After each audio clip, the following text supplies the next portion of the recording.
Well, now, what I want to do is have a mutual brain-picking session, and I'm going to start the ball rolling by saying why I, as a philosopher, am interested in many things that you are all probably interested in professionally.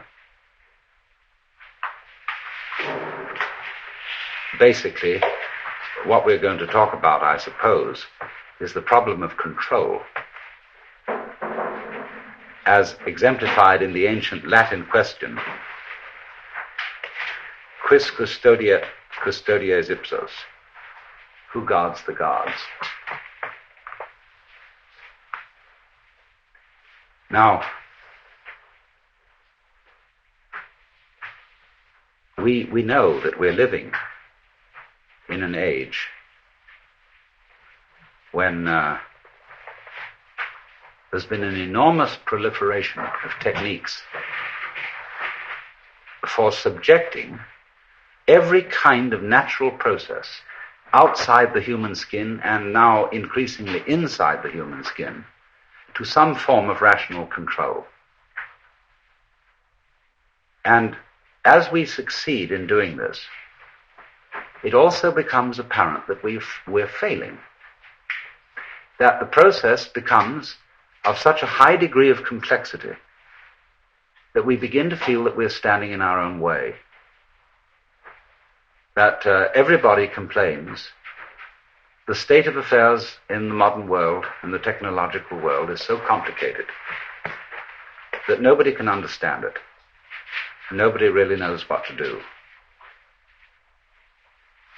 That, for example, you want to run a small business, and you find you run into such enormous legal hassles that you need so many secretaries to do the paperwork that you can hardly do the business, that you're trying to run a hospital, but that you have to spend so much time making records and writing things down on paper that you don't have much time to practice medicine, that you're trying to run a university, and the requirements, the recording, the endless red tape of the registrar's office and the administration building is such that the actual work of research and teaching is seriously hampered.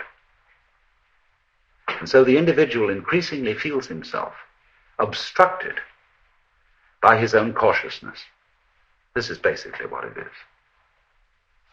Now, to explain myself, first of all, because most of you are strangers to me, I am a philosopher who has for many years been interested in the mutual fructification of Eastern cultures and Western cultures, studying Oriental ideas, not in the spirit of saying to the West, you ought to be converted to Oriental ideas, but in the spirit of saying, you don't understand the basic assumptions of your own culture if your own culture is the only culture you know.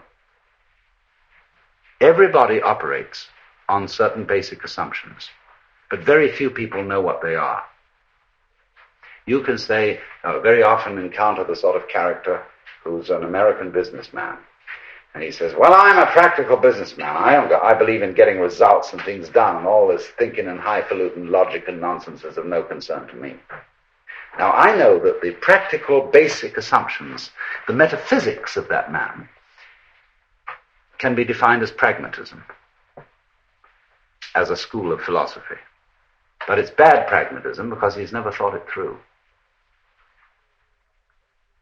And so it's very difficult, you see, to get down to what are your basic assumptions.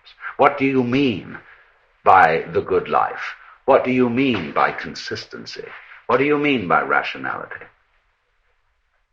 The only way of finding out what you mean by these things is by contrasting the way you look at something by the way it's looked at in another culture.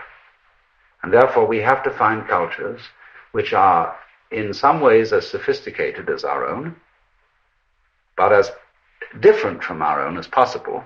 And of course, for this purpose, I always thought that the Chinese were optimal, and the Indians, the East Indians. And that by studying the idea